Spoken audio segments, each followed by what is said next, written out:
어머니의 파도 같은 주름살을 참아볼 수 없어 가슴에 말라붙은 젖을 볼 수 없어 모른 채 살아왔지만 사랑의 굴레 같은 길에 와서야 당신이 얼마나 저를 사랑하셨는지 이제야 조금 느꼈을 뿐인데 어머니, 당신의 사랑은 끝이 없네요. 어머니, 우리 어머니 절 낳으시고 길러주셨는데 모른 채 살아온 반평생 늘 한쪽 가슴이 시리면서도 툭하면 잊고 사는 날뿐이죠. 당신이 제게 주셨던 마음 티끌만큼도 갚지 못한 채 아래로만 흐르는 내리사랑 어찌할까요? 어머니, 당신의 사랑은 저의 하늘입니다. 당신의 사랑은 저의 바다입니다.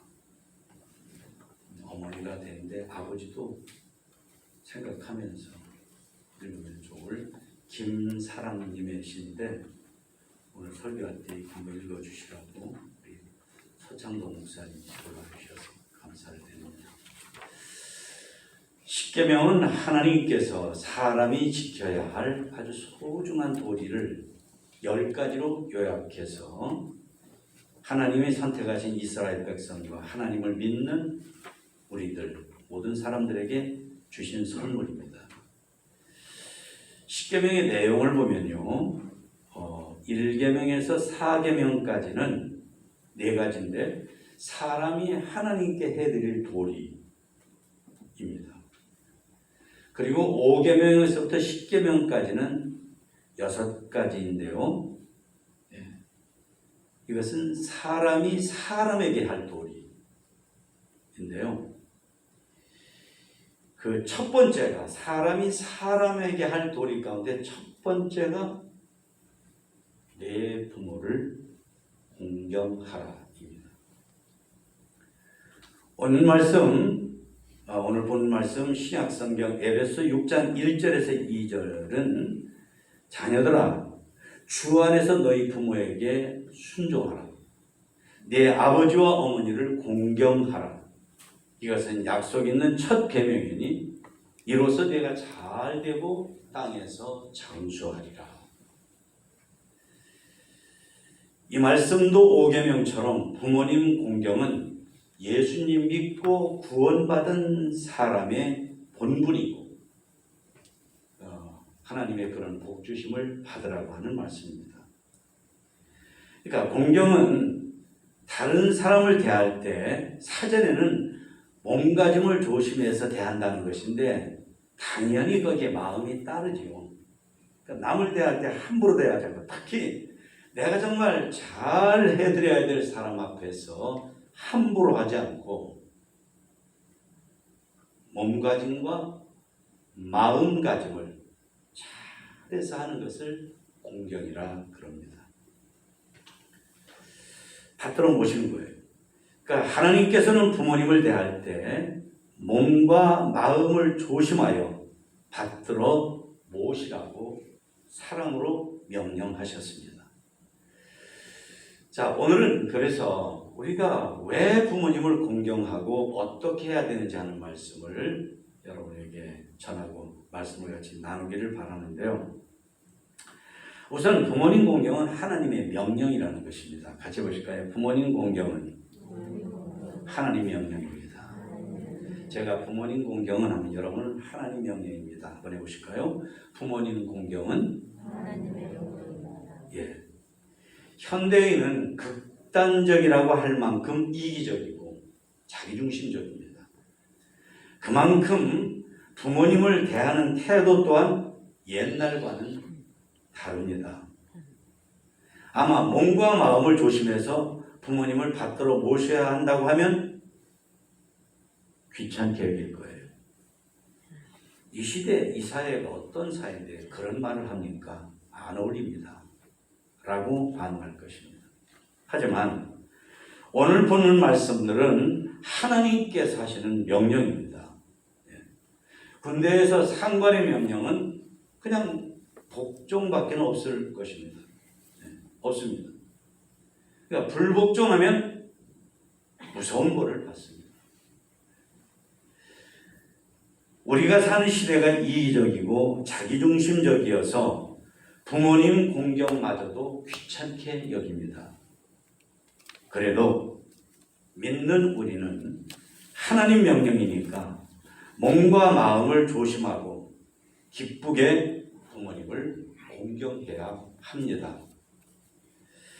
하나님께서 부모님을 공경하라고 하신 뜻은 하나님 공경과 부모님 공경은 손의 바닥과 등이 다르지만 하나인 것처럼 그와 같은 것이기 때문에 부모님 공경하라고 하였습니다.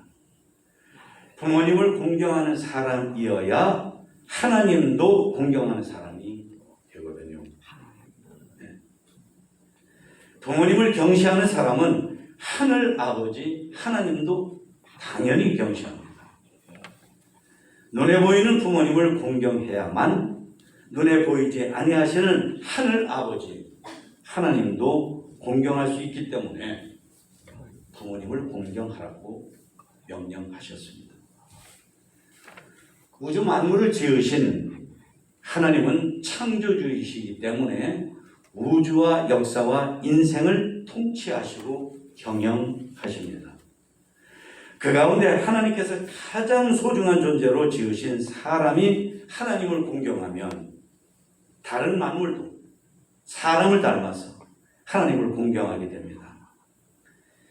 그러니까 각 사람이 하나님을 공경하면 하나님이 지으신 이 창조의 세계가 오염되거나 파괴되지 아니하고 창조 보존을 하게 되는 것입니다.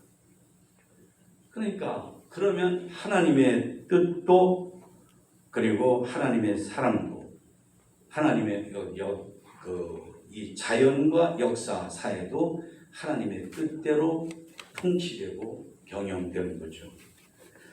그러므로 하나님께서는 하나님을 공경하는 마음으로 부모님을 공경하라고 하셨습니다. 예수님께서 모범 기도로 가르쳐주신 주기도를 보면 아버지의 뜻이 하늘에서와 같이 땅에서도 이루어지이다 라고 기도하라 하셨습니다. 하나님 아버지의 뜻이 하늘에서와 같이 우리가 살아가는 생활 속에서 이루어지려고 하면 어떻게 해야 될까요? 하나님을 믿는 우리가, 교회 다니는 우리가 진정 하나님을 공경해야 합니다. 그러자면 하나님을 믿는 우리가 먼저 눈에 보이는 부모님을 공경해야 합니다. 부모님은 하나님께서 주신 분이기 때문에 공경하라고 하였습니다. 그러니까 부모님을 공경하지 않는 건 하나님에 대한 불순종이고 도전입니다. 또 하나님께서 부모님을 통해서 내가 이 땅에 태어나게 하셨기 때문에 공경하라고 하십니다. 우리는 우리 부모님이 훌륭하시거나 웬만하시면 공경해드리지만 그게 아니면 공경할 수 없다라고 생각하기도 합니다. 그렇지만은 부모님 가운데는 자식을 떠나서 몇십 년을 모른 채 하다가 엄청난 보험금이나 보상금 같은 것을 누가 받아야 되나 하면은 슬쩍 나타나서 내가 받아야 됩니다 하는 그런 경우들이 있어서 사회적인 공분을 사는 일들이 의외로 많이 있습니다. 그처럼 두고두고 그런 경우는 어떻게 해야 될까 고민하고 과제로 삼을 것, 그런 것은 과제로 삼아야 되지만 부모님을 공경하는 것은 절대 순종하라고 하나님께서 우리에게 명령을 하신 거예요. 그러니까 우리가 너무나도 이기적인 것으로 따지고 요러기 좋아하는 우리 멋대로 판단해서 하고 말고가 아니라 하나님의 명령에 절대 복종하는 믿음으로 부모님을 절대 공경하라고 하셨다는 것입니다. 사람은 결혼을 하고 자식을 낳으면 부모가 됩니다. 그러면 내 자식이 부모인 나를 공경해 주어야 하는, 해 주었으면 하는 입장이 되기 싫어도 됩니다. 물론 요즘은 사람들이 극단적으로 이기적이고 자기중심적이어서 부모님을 공경하는 것마저도 외면하는 정말 병적인 풍조가 극성을 하고 있습니다. 그러니 부모님들도 자식들이 하찮게 여기고 귀찮게 여기는데 공경해 주기를 바라는 것이 치사해서, 그래서 아예 포기하는 분들도 많습니다. 공경하지 않아도 된다. 내가 내 부모인데 모시지 않아도 된다. 뭐 이런 거죠. 여생을 자식에게 손버리지 않고 살지 말자는 세태가 되어버렸습니다.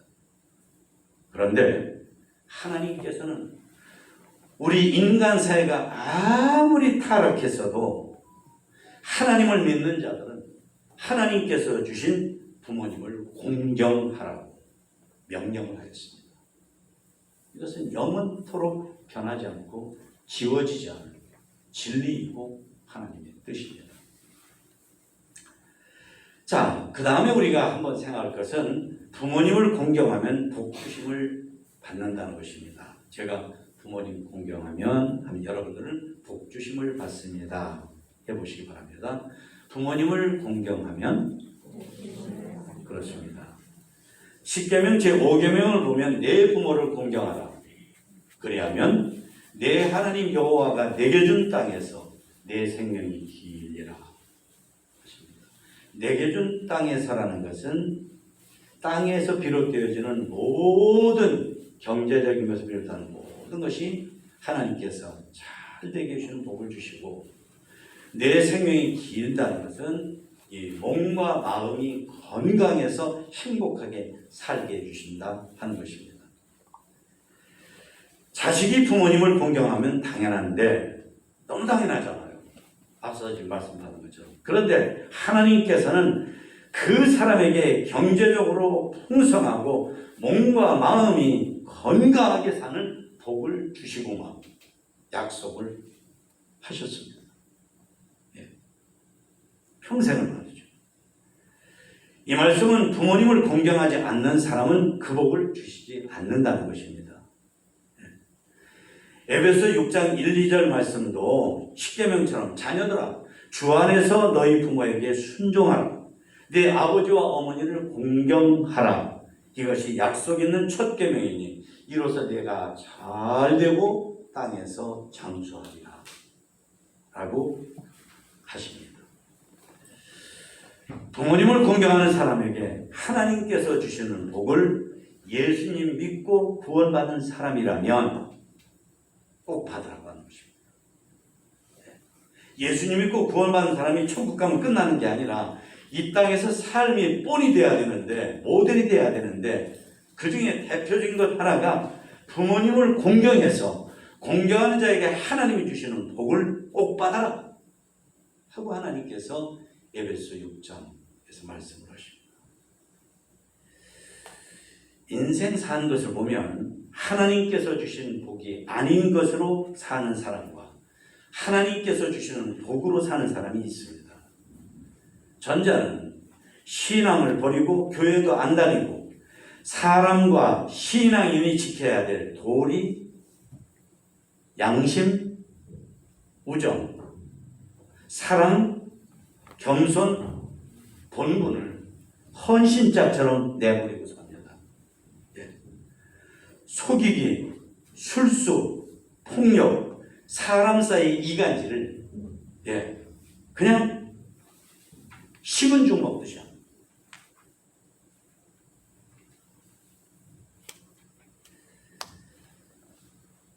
남의 것을 내 것으로 만들어서 남보다 더 많이 갖고 마음껏 씁니다.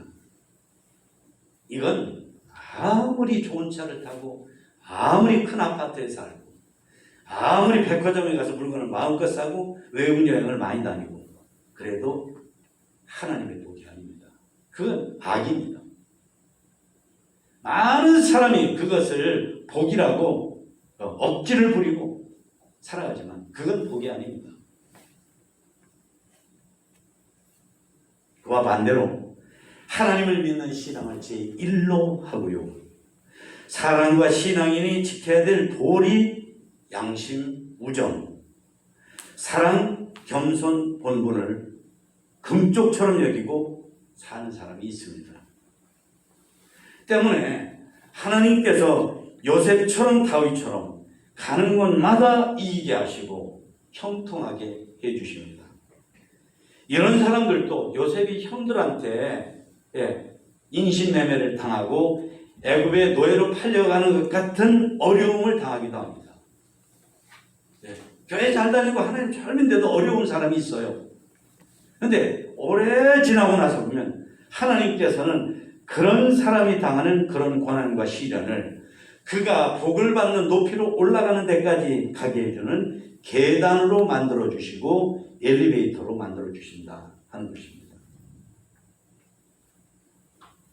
이런 인생은 한때는 아무리 힘들어 보이고 아무리 없어 보이고 아무리 사람들의 인정을 못 받아도 하나님께서 복 주시는 인생입니다. 그런데요, 하나님께서 복 주시는 인생이 되는데 가장 중요한 요소가 다름 아닌 바로 부모님 공경이라는 것입니다. 요셉을 보세요. 정말 마지막까지 자기 아버지 야곱을 얼마나 공경합니까? 우리가 아는 것처럼 믿음의 조상 가운데서 가장 현실 사는 사람 냄새가 많이 나는 게 야곱이거든요. 거짓말도 잘 치고 수단 잘 부리고. 그런데도 요셉은 자기 아버지 야곱을 아주 잘 공경합니다. 아브라함 아들 이삭도 보세요. 창세기 26장을 보면 그가 하나님을 안 믿는 블레셋 사람들의 그 지역인 그랄에 살지만 하나님께서 그를 복 주시니까 이삭이 그 땅에서 농사하며 그 해에 100배나 얻고 여호와께서 복을 주심으로 그 사람이 창대하고 왕성하여 마침내 거부가 되게 하셨다 하는 말씀을 하십니다. 그런데 이삭은요, 창세기 22장에 보면은 아버지 이삭이 자기하고 같이 모리아 산이라는 곳으로 가서 예배드리자, 제사드리자 하더니 자기가 태어나서 이 청년이 될 때까지 봤는데 아버지가 제사드리면 비둘기를 잡거나 양을 잡거나 소를 잡거든요. 근데 그날은 자기를 잡는 거예요. 자기가 아들인데.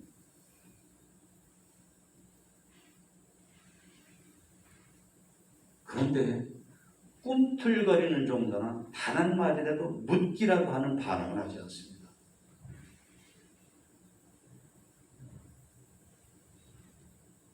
하나님을 공경하고 아버지를 공경하고, 그러니까 그 어떤 경우라도 아버지를 따르고 아버지가 따르는 하나님을 따르는 게 그게 진리고 그게 옳은 거예요.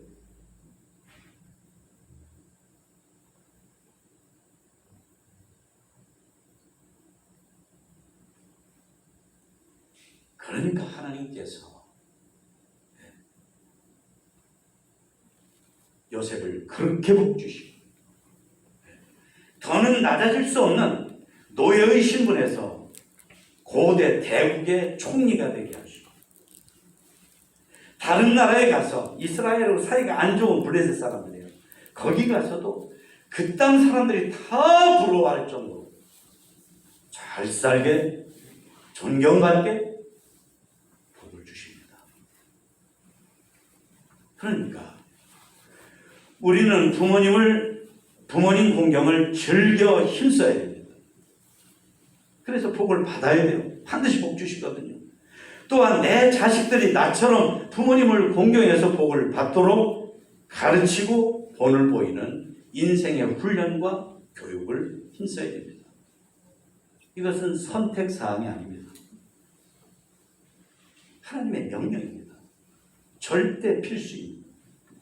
이것을 선택사항으로 이런 설교를 듣고도 자녀들에게 내가 부모님 공경하는 본을 보이지 않거나 부모님 공경하는 것을 안 가르치면 하나님께 불충하는, 불순종하는 막역한 죄를 범하는 것입니다. 세 번째는 부모님 공경을 어떻게 해야 되느냐 하는 말씀입니다. 끝도 없죠. 없는데 우선은 덮어드리는 공경을 해야 됩니다. 부모님은 우리가 사는 동안에 우리가 못되게 굴어도 얼마나 많이 덮어줍니까? 도대체 100번입니까? 500번입니까? 그러니까 당연히 우리도 부모님이 내가 볼 때 마음이 안 차는 거, 내가 볼 때 틀렸다고 생각되는 것을 덮어드려야 됩니다. 노아가 술 먹고 누워있을 때 아들들 가운데 두 아들은 아버지 술 먹고 벗어 던져버리고 주무시는 걸 덮어드렸고, 함이라는 자식은 얼레 끌래 아버지 뭐 저래요, 뭐 술 먹고 저렇게 옷 다 벗고 저러고 있대 이랬어요. 아버지가 술 먹고 누워있는 건 더구나 믿음의 조사예요. 잘못이죠. 덮어드리는 아들이 있었다는 거예요. 생과의 아벨. 외국에 입양 가서 성장한 어느 사람이 한국에 와서 부모님을 찾으며 하는 말입니다. 지난달 내가 다른 나라로 입양을 가게 한 것 때문에 마음 불편 느끼지 마세요. 전 이미 용서했습니다. 나를 낳아주신 어머니 얼굴 한 번만 볼 수 있는 것이 간절한 소원입니다. 원수는 물의 색이고 은혜는 돌의 색이라고 합니다. 네. 덮어드림이 절실한 부모님이 부족했던 때가 있거든요. 그런 것을 우리가 덮어드리면 그것이 부모님 공경의 결정적 순간입니다. 정말 해야 될 것을 해야 되는 것이 된다.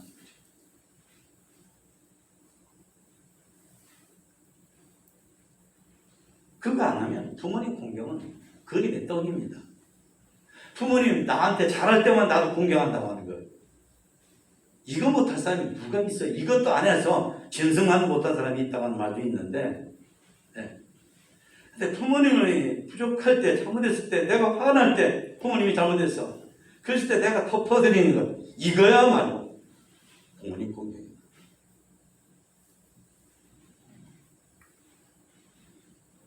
부모님이 왜 흙수저여가지고 나까지도 흙수저로 만듭니까? 이런 생각을 하는 이 시대지만 우리는 덮어드리는 공경을 해야 돼요. 두 번째는 말 한마디라도 공경을 담아야 됩니다. 말 한마디를 해도. 어느 대기업 회장이 귀한 손님을 접대하려고 고깃집에 가서, 아줌마 오늘 고기 좀 좋은 것 좀 주세요, 제일 맛있는 거로 해서 고기가 나왔는데 이 회장님의 얼굴이 확 찡그렸어요. 아줌마 이 고기가 왜 이렇게 기름이 많아요?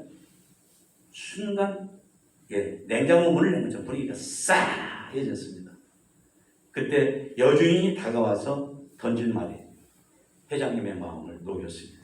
아이고 회장님, 이놈의 소가 상에 올라오기 전에 운동을 통 안 했나 봐요. 이거 어쩌죠? 자세히 살펴보지 못하고 게을러 터진 소를 잡아왔나 봐요.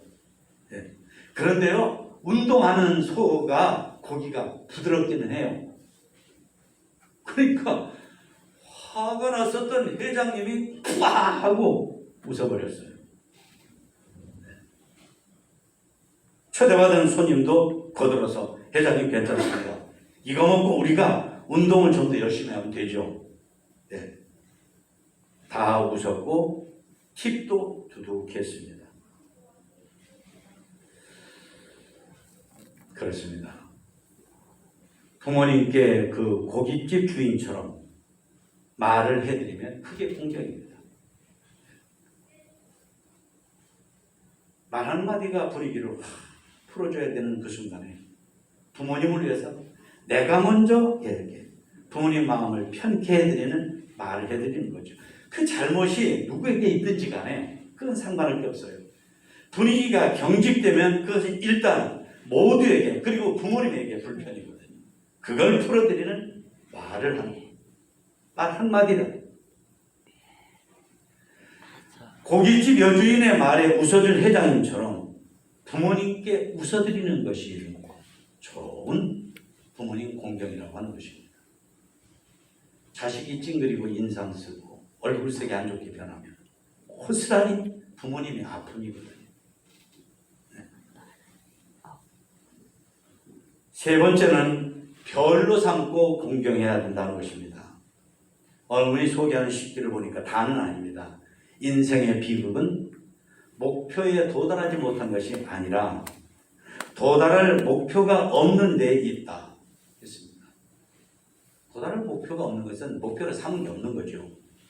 하늘의 별에 이르지 못한 것이 부끄러운 것이 아니라 도달해야 할 별이 없는 것이 부끄러운 일이다. 그러니까 우리는 정말로 우리가 바라보고 매진하고 힘써야 될 정말 귀한 일들을 하늘의 별처럼 삼고 사는 게 아니라 그저 우리 편한 대로 살고 우리 판단대로 살고 우리 육감대로 살고 우리 성질대로 살고 이게 다거든요. 그러니까 하늘에 별같이 우리가 아름답게 세워두고 바라보고 사는 이상, 가치관, 삶의 목표가 없는 거예요. 근데 우리가 하늘의 별처럼 그렇게 달아놓고 살아야 될 가장 별 중에 별이 뭐냐면 하나님 공경이고 부모님 공경이라고.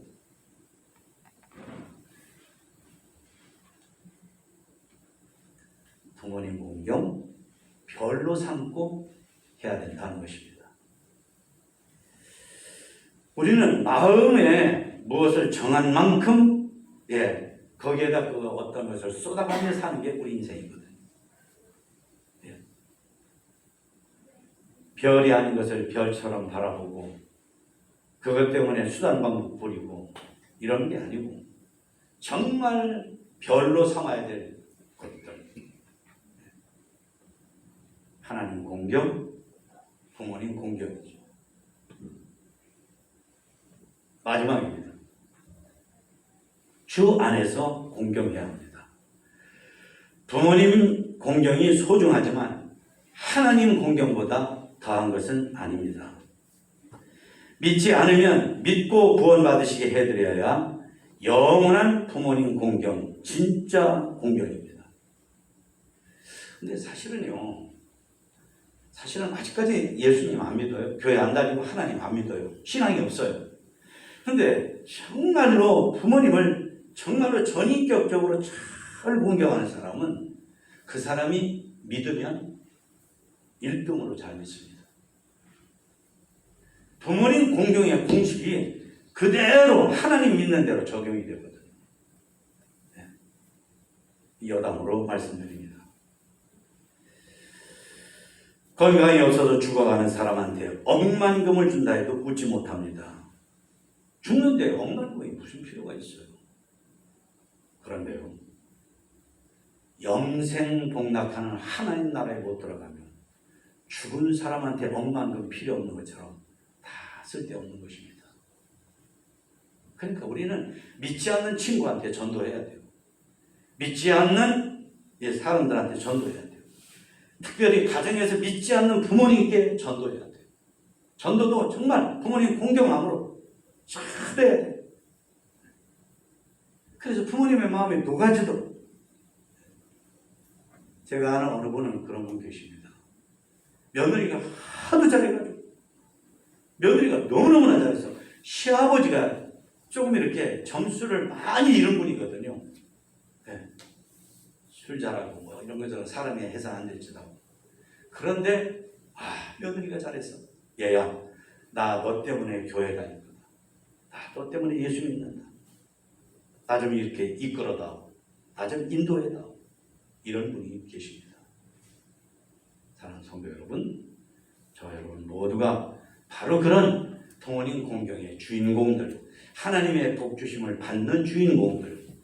오늘 여러분에게 제가 말씀드렸죠. 덮어드리고 말 한마디도 공경을 담고 부모님 공경을 하늘의 별로 삼고 주 안에서 공경하는 여러분 되시기를 주님의 이름으로 축원합니다.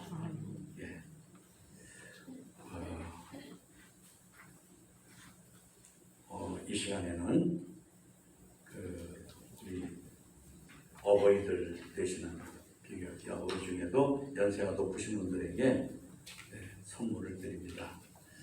조금 이따 이렇게 성함 부르면 혹시 여기 오셨는데 여기 이름 빠져나 안 보시기 바랍니다. 이생빈 명예집사님 조금 이따 나오셔요. 김정희 명예권사님, 송난예 명예권사님, 이목동 명예권사님, 김오김 집사님, 김정혜 성도님, 김경순 권사님, 이석호 안수집사님, 조병윤 집사님, 강재석 집사님.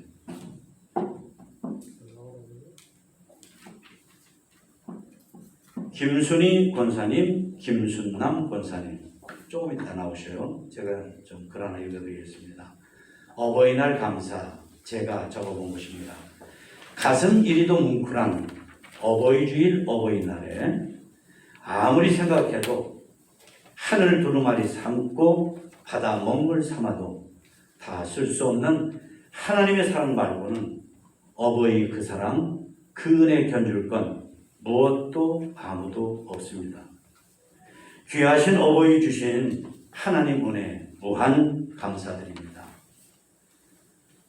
돌아보면 볼수록 정말이었나 내 걸어온 길인가 싶게 아득하고 망설여지고 힘들고 서러우셨을 그 길을 어찌 그리도 잘 걸어오셨는지요.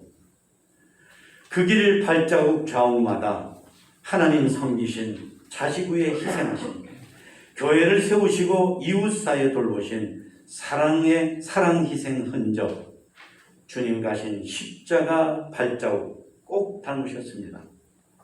이 어버이날 어버이 주일 그 사랑 희생 가슴에 깊게 고이 새깁니다. 그만큼 감사드립니다. 주님 나라 그날까지 늘 강건하셔요. 늘 천국 소망 넘치소서. 아브라함 노년처럼 고운 날 해넘이처럼 어버님 여생 날마다 하나님의 복 주심이 넘쳐나소서 손 모아 기도합니다.